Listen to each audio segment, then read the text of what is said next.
Hello and welcome back to my channel. If you are new to my channel, my name is Lily and I am a college student and future teacher. And this is the second video in the series called Teacher Talk. And my last video was about arts integration. And my friend Danny actually requested me to do one on EDI, which is equity, diversity, and inclusion. There are many different things that EDI means in education. So I didn't know what he meant at first by EDI, but he meant equity, diversity, and inclusion. And I was like, oh yes, I will definitely do a video on that because I'm very passionate about that topic. And it's very important all the time, but especially this year with everything that's been going on. First of all, I want to say that people think that equity, inclusion, and diversity all mean the same thing, and that is not true. So I'm going to start off with defining each of them in my own words. So everything kind of stems from diversity, and diversity is when you have multiple communities, multiple ethnic groups, multiple races, multiple religions, people of different minority groups all in one place. And this really does apply to like work settings, school settings, big like events, just all around can be diverse. And it is something that has been very well known in today's society, and there's more diverse things every day. Theater's a very diverse thing that used to not really be that diverse. But theater is very diverse. Schools are obviously getting more diverse nowadays. Inclusion is when the people in those minority groups are seen as valued and their identities are being valued, their views are being valued, everything about their religion, their race, whatever is being valued. And equity is when that group of people or those groups of people are given equal opportunities and given the same opportunities as people who are not in minority groups. That is where I'm going to start with this video because I just wanted to clear up what those three words mean because they do not all mean the same thing. However, they all stem from diversity. So diversity is like the stem of the plant and the rest of the things are like flower petals. So yeah, hope that clears that up. And I wanted to share some of my favorite books and resources where you can talk to your students about EDI or teach lessons around EDI. So first of all, I would like to say that there's a website called Teaching Tolerance, and it is such a great website. It talks about how to avoid bullying and racism and prejudice in your classroom. And it talks about how to teach topics about race and racism. And it's just a really great website. And if you haven't been introduced to it in your college days, I highly, highly recommend going to check it out because it is such a great resource and it's amazing.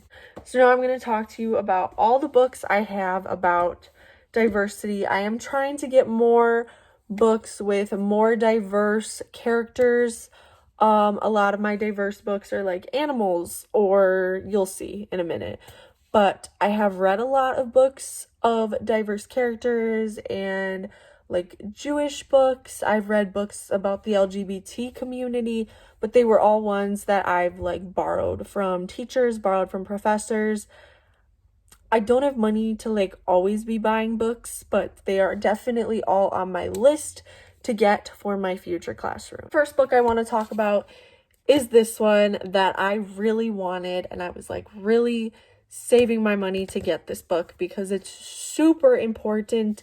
It's called The Proudest Blue, and it's about this girl. Her name is Asaya, and she is going to school with a hijab for the first time.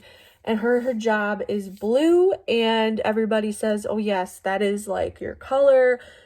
it makes a statement that it's blue, but then she goes to school and people are confused. People are like making fun of her hijab, giving her dirty looks, and her sister is looking at her, admiring her for her bravery of wearing this hijab, and she's not even taking it off when these people are making rude comments about it, and she's just really admiring her sister.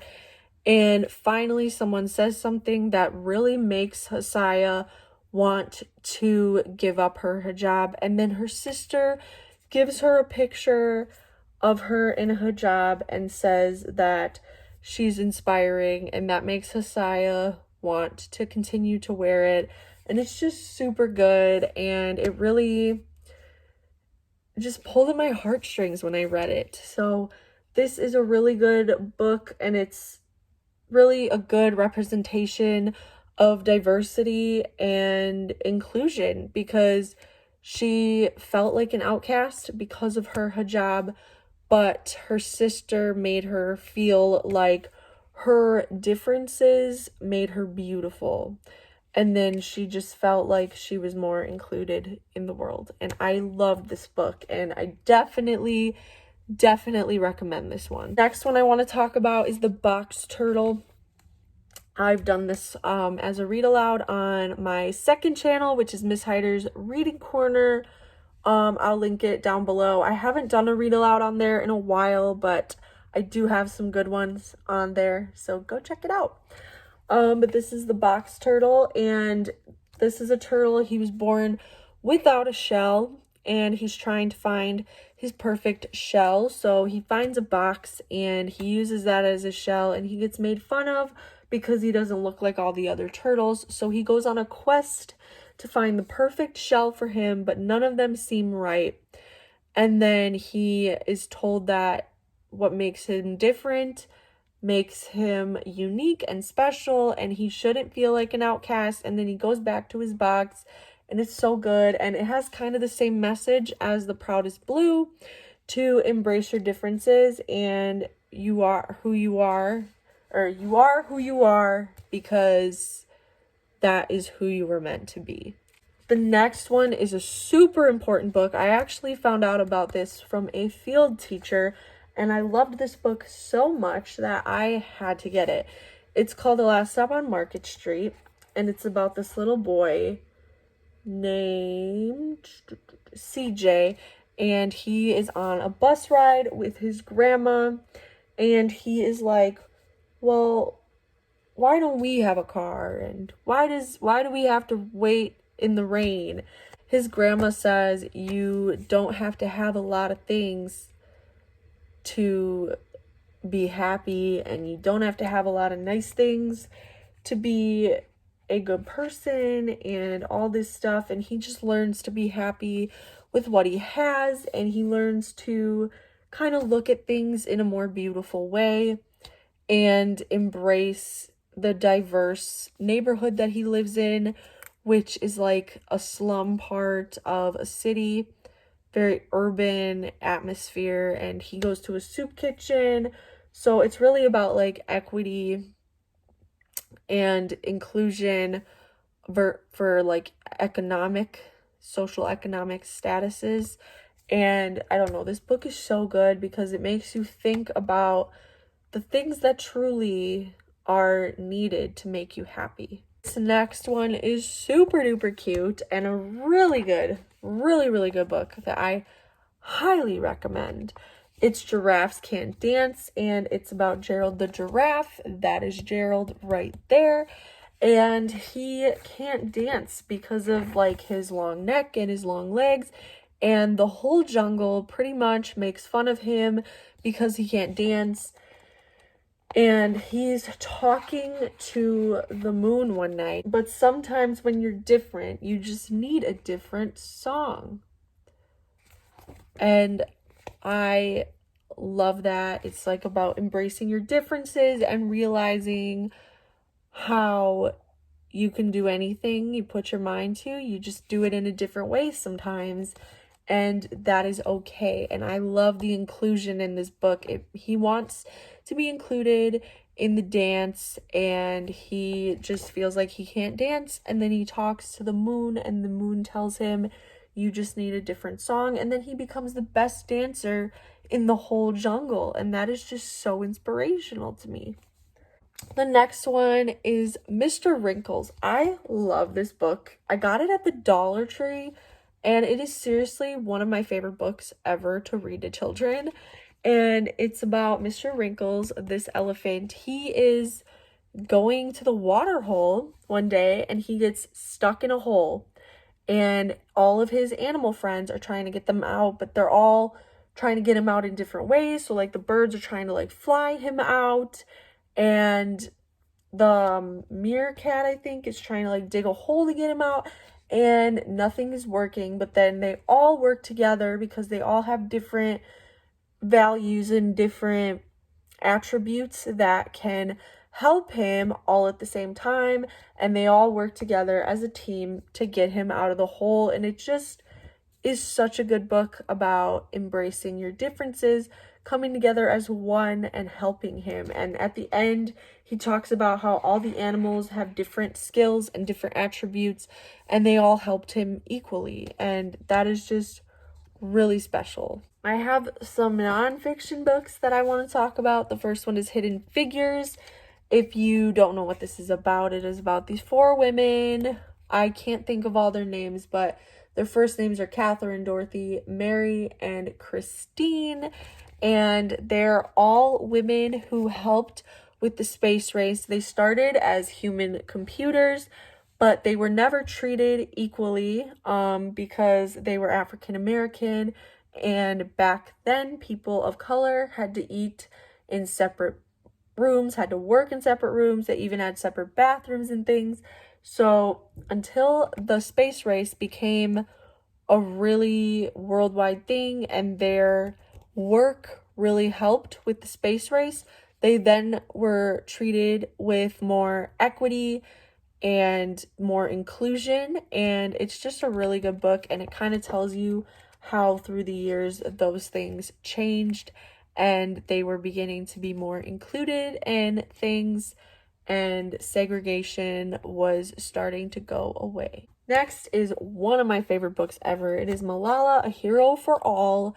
And if you don't know who Malala is, I'm pretty sure she's from Pakistan, but she's a Punjabi girl. And in her country, it is illegal for girls to attend school. And all she wants is a good education because she loves learning. So she stands up for what she believes in. She gets shot in the head, and she does survive, and she goes on to tell her story. And she is seen as such a hero because she's standing up for women's rights to go to school and for all the women in her country to be equal to the men in the country. And I just think this is super important and a really good story about diversity, equity, and inclusion. And I highly recommend you check out the story of Malala. Miss Echo wants to say hello. So here is Echo. She wants to say hello.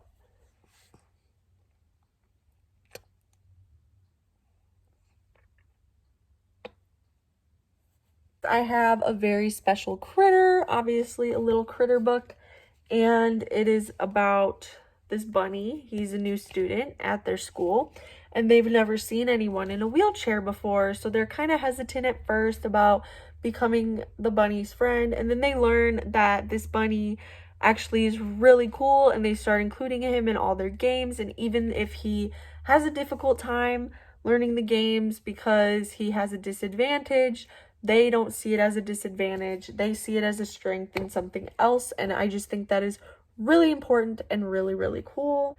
Then I have Pete the Cat and the New Guy. It kind of has the same message as the little critter book.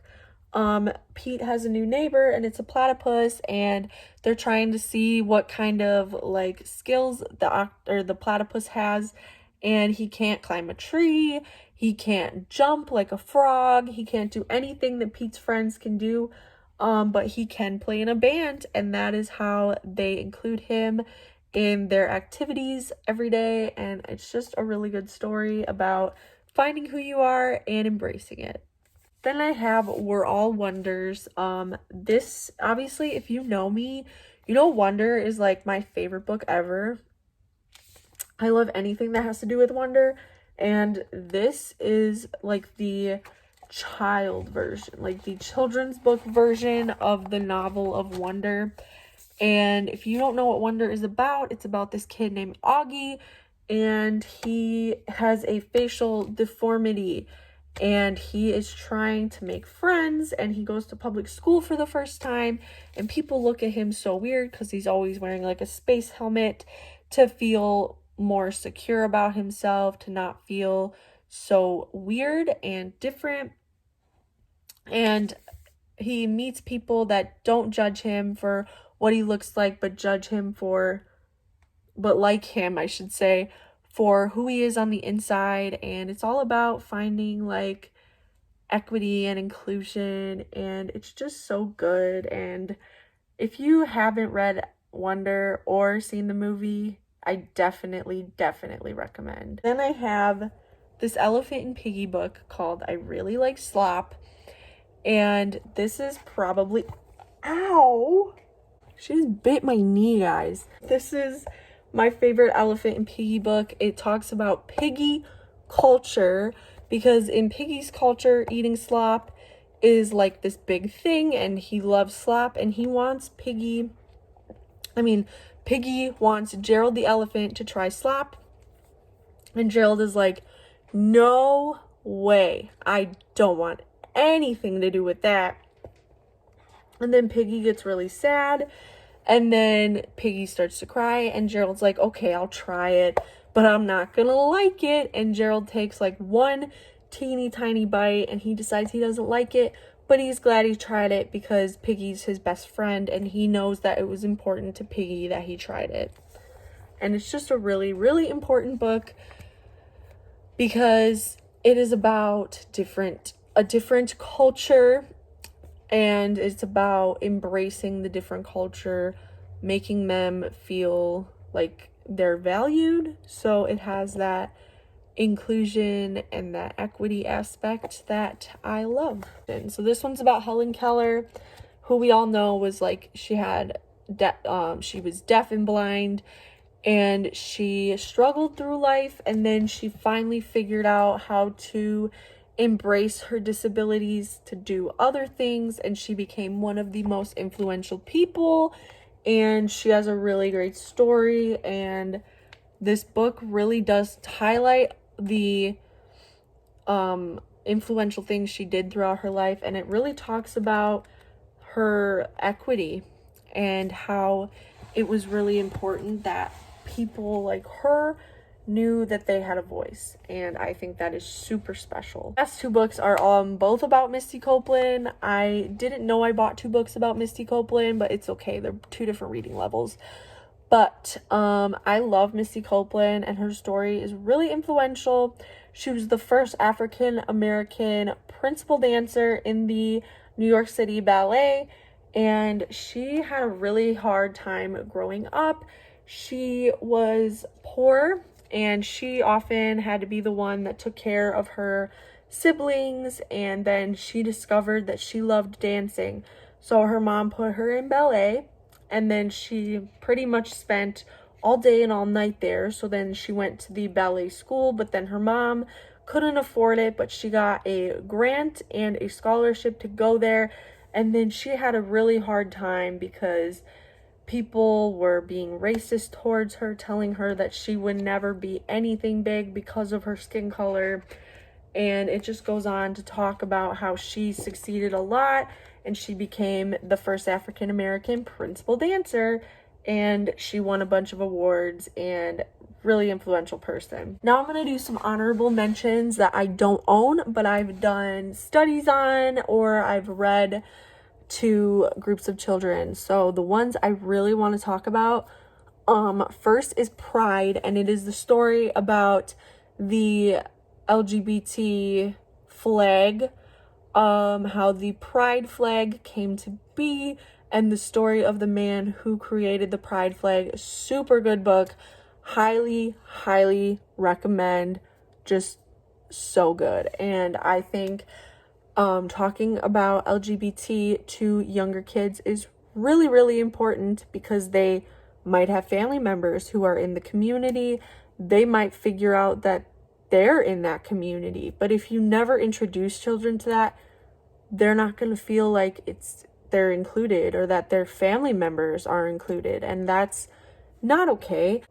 Another one I wanted to talk about is The Day You Begin, because it really talks about how embracing who you are is really, really important. And the day you begin is the day that you start feeling included and your voice is heard. And I love that book. So anyways, I hope this video was a really great help and that you enjoyed my talk on inclusion, diversity, and equity, or equity, diversity, inclusion, any way you want to put them. Thank you so much for watching this video and stay beautiful. Bye.